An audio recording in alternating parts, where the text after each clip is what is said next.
There's something about Spanish writers. They have a unique way of merging gothic horror and amazing fantasy in new and unexpected ways. And when you combine that kind of story with a visual storyteller of the same caliber, you have something very special in your hands. Whispers in the Walls by David Munoz is just such a book. Yeah, look, I got to agree with you. I honestly didn't know what to expect going into this one. I mean, I knew it was a Humanoids publication, so I kind of assumed it was going to be creepy, but that was about it. And I opened the front page, and there's this amazing example of Tirso's artwork. It just has Sarah, the protagonist, standing there, this little girl with bright red hair and a red coat, just staring into the darkness. And there's this gnarled old tree just stretching out over her in this threatening way.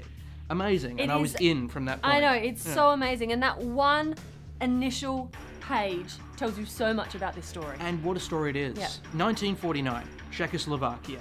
Sarah wakes up in an infirmary after her whole family is killed by a monster. She finds out that there are other children in the infirmary as well who have also been attacked by monsters, and that any of them could turn into monsters at any point. That alone is an awesome premise for a story. Yeah, in my mind, that's awesome. Yeah. Now, Sarah starts being contacted telepathically by this unseen voice, and then you start to realise that there is a lot more to this story than you first thought. Yeah. Sarah is stuck in this battle between good and evil that has raged on through the ages, and she now has to pick her side. Yeah, but I think the genius of this is when you realise that good and evil probably not the right terms to use. No. Like any war, there is an ocean of moral ambiguity at play here, and everybody has their own agenda. I don't think there's a single character who doesn't lie at least once. No. And that keeps both the protagonists and the reader guessing. Absolutely. I mean, not just that main battle, but then you've got this power struggle between the monsters themselves, between the vampires and the werewolves and the minotaurs and monsters. I don't even know what they are. Chapper thingies. But they all create this amazingly detailed and rich backdrop to the main story.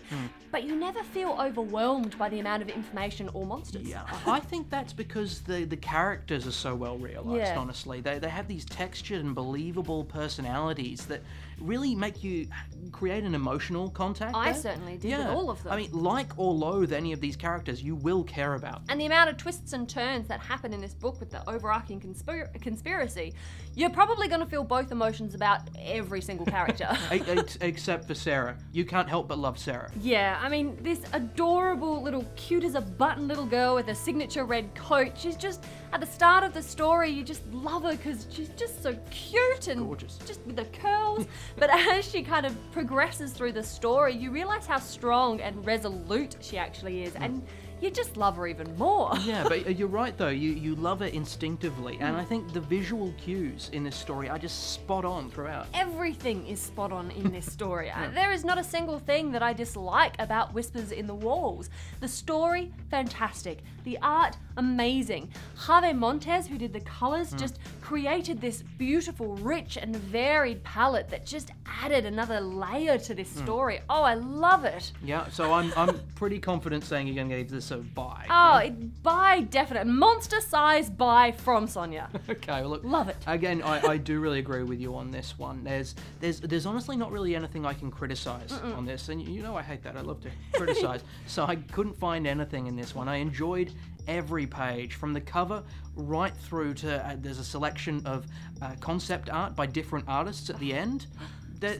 I enjoyed everything in it. I want to rip them out and put them on the wall. Yeah, I wish there was something above buy that I Yeah. could give this one. It's a bye-bye, bye-bye-bye, bye-etty-bye. Bye-etty-bye. It's bye-etty-bye. Gonna be a thing? Yeah, it's definitely going to be a thing.